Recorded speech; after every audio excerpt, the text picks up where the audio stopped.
Hello කොහොමද ඔයාලට ඔන්න ඉතින් තවත් පේස් ෂීට් එකක් අරගෙන මං ආවා. මොකද දන්නවද ඔයගොල්ලෝ නම් ඉවරයි කියලා හිතන්නේ නැති ඒත් මගේ පේස් ෂීට් තාම ඉවර නෑ. ඉතින් මං පොඩි වැඩක් කරන්න ගත්තා. මේක පොඩ්ඩක් ඉතින් හිතෙන්නත් පුළුවන් පොඩ වෙලාව කන පොඩි මෝඩ වැඩක්ද මන් කරේ. මේක ඇත්තටම මං දැක්කේ YouTube එකේ ෂෝට් වීඩියෝ එක වෙන රටක කෙනෙක් තමයි මේක හැදුවේ. එයා නම් නිකන් තප්පර 40කින් වගේ දඩි බිඩි ගාලා මේක හැදුවා. මං ඉතින් පොඩ්ඩක් මෙහෙන් අවුලගෙන එයා කරපු විදිය මෙහෙම කියලා හිතලා මේ හැදුවේ.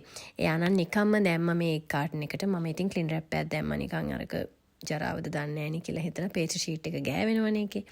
ඉතින් ඔන්න ඔහම පේස් ෂීට් එකක් දාලා පොඩක් ඇතුළට ඔබලා අර බිත්තරේ ෂේප් එක එන විදියට නිකන් ගෙදර හදපු ඒවා හරි නැත්නම් කඩෙන් ගෙනල්ලා හරි තියෙනවා නම් මේ මීට් බෝල්ස් හදපුවා මේකට ඔබනවා. අර බෝල හිස් තැන් වලට. ඊට පස්සේ තවත් පේස් ෂීට් එකක් අරගෙන ඒකේ පොඩ්ඩක් බටර් ටිකක් එහෙම ගාලා ඒක අර එක් කාටන් එකේ වහන පැත්තට දාගෙන ඊට පස්සේ ඒකට චීස් ටිකක් එහෙම උඩට හොඳට දානවා.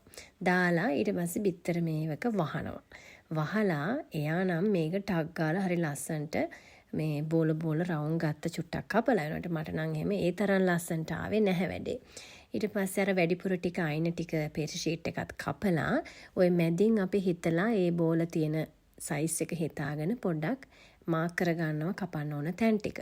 ඊට පස්සේ ඒ බෝල ටික උඩට අරගෙන වටේට සීල් කරගෙන බෝලයක් වගේ හදා ගන්නවා. ඊපස්සේ ඉතින් එකින් එකට ওই බෝල ටික ඔක්කොම හදාගෙන තව චූටි වැඩක් තියෙනවා කරන්න.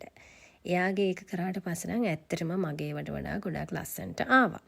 ඊට පස්සේ කතුරකින් පොඩ්ඩක් ක්‍රොස් එකක් නම් X හැඩයට වගේ එන්න කෑලි 4ක් කපාගෙන මේවා පොඩ්ඩක් උඩට මල වගේ ඕපන් කරනවා. අර චීස් තියෙන පැත්ත තමයි කපන්නේ. චීස් දාලා අපි වහපු පැත්ත. ඉතින් මේක බේක් කරගන්න තියෙන්නේ මට හිතුණා මේක කප් කේක් හොඳට ඉඩ තියෙන බෝල බස්සන්න පුළුවන් ට්‍රේ එකක් තිබ්බනම් තවත් ලස්සනට මේක ඒ විදිහටම එනවා කියලා මට ඒකේ වෙලාවේ මතක් වුණේ නැහැ. මම නිකම්ම ට්‍රේ එකට දැම්මා වන්න එකට. ප්‍රී හීට් කරලා තිබ්බේ. ඕන දැන් අමතක වෙලා ආයි ගත්ත එළියට බිත්තර සාරු ගාලා නැති හින්දා. මෙහෙම තමයි පොඩ්ඩක් අමතක වෙනවා. දන්නේ නැද්ද? දැන් පොඩ්ඩක් වයසයිනේ ඉතින්.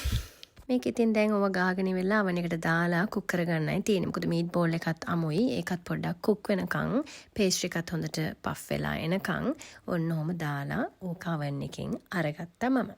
ඇත්තටම මේක හොඳයි. මගේ දුව ඇත්තටම ඉස්කෝලේ ගෙනිච්චා මේක. මම පොඩ්ඩක් ඔකට සෝස් එකකුත් හදාගත්තා. එක එකව මික්ස් කරලා chili සෝසුයි ටාටා සෝසුයි තියෙන සෝස් ටික මික්ස් කරලා මම පොඩි මික්ස් සෝස් එකක් හදාගත්තා කන්න.